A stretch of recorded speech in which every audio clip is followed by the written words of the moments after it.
আসসালামু আলাইকুম। এই ভিডিওতে আমরা দেখব আমাদের কম্পিউটারে যদি এই প্রবলেমটা আমরা ফেস করি, ইওর ক্লক ইজ বিহাইন্ড, তাহলে এটাকে আমরা কিভাবে ফিক্স করব।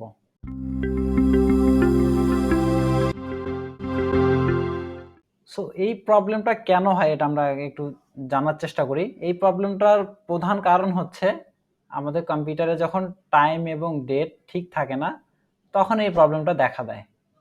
সো এটা আমরা যদি প্রেজেন্ট টাইমে ফিক্স করতে চাই তাহলে আমরা টাইম এবং ডেটটাকে আপডেট করলেই এই প্রবলেমটা ফিক্স হয়ে যাবে। অথবা কারো ক্ষেত্রে এমন হয় যে একবার টাইম এবং ডেট ঠিক করে দিল, তারপর ঠিক হয়ে গেছে, আবার কম্পিউটার অফ করার পরে ১-২ ঘন্টা পর যখন আবার কম্পিউটার ওপেন করলো, তখন আবার এই প্রবলেমটা হয়। যে আবার বলে যে ইওর ক্লক ইজ বিহাইন্ড।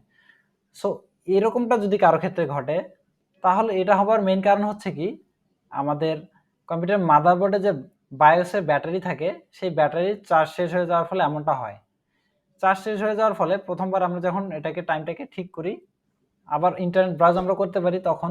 আবার যখন কম্পিউটার অফ করি তখন টাইমটা আবার এলোমেলো হয়ে যায়। কারণ ওই বায়োস ব্যাটারি থেকে টাইমটা ধরে রাখতে পারে না।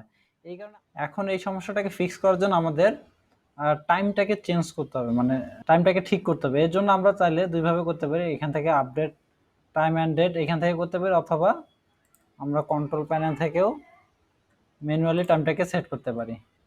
টাইম অ্যান্ড ডেটে যাওয়ার পর চেঞ্জ ডেট অ্যান্ড টাইম, এখান থেকে আমরা ম্যানুয়ালি চেঞ্জ করতে পারি, অথবা আমি ইন্টারনেট টাইম থেকে এখানে ইন্টারনেট থেকে এটাকে আপডেট করতে পারি। ইন্টারনেট থেকে আপডেট করার জন্য অবশ্যই আমাদের ইন্টারনেট কানেকশন থাকতে হবে। এরপরে এখানে ক্লিক করার পর আমরা আপডেট নাওতে ক্লিক করব।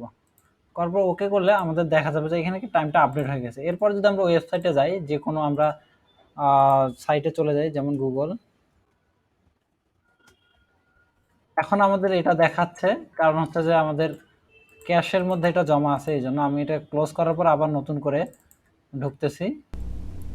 যদি ইউটিউবে যাই তাহলে কিন্তু ইন্টারনেট চলতেছে। সো এইভাবে আমরা এই সমস্যাটাকে ফিক্স করতে পারি।